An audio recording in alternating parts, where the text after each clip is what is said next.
Many of them, like Candace Owens, like Tucker Carlson, have taken a position of anti-Israelism from the right. That's right. Including one of the oldest anti-Semitisms, which is to say, Jews that you're dealing with today, the Israelis, are not actually the Jews of the Bible. Islam a lot of times does that. Jihadist Islam. These folks are just Khazar, converted folks. They're not the real Jews. There's a very disturbing trend happening on the right in the United States. They have come to the point where they really see leftism as the biggest enemy.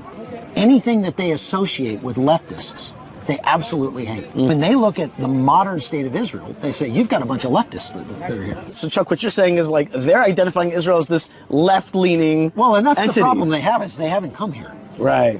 That's the real problem. Right. People on the right who are just vehemently against the state of Israel because they believe it's run by leftists. Right. They only see the leftism. They don't see the conservative, family-friendly, people who are just like us, and generous and, hardworking and resilient people that you see when you actually come here. See Chuck Schumer. Right. Think of Chuck Schumer as like the enemy of Israel. Look at Tucker Carlson.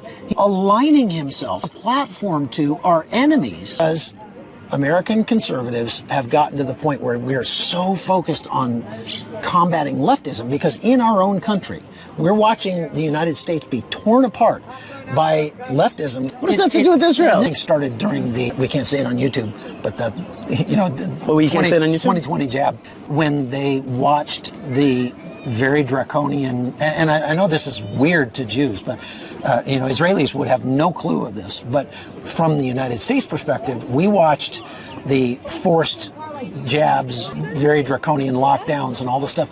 And we aligned ourselves against those countries like Canada, Australia, and Israel, right, that were the strongest in locking down their people, and taking away their rights and things like that. I was buying into the narrative that was being so forcefully put out here.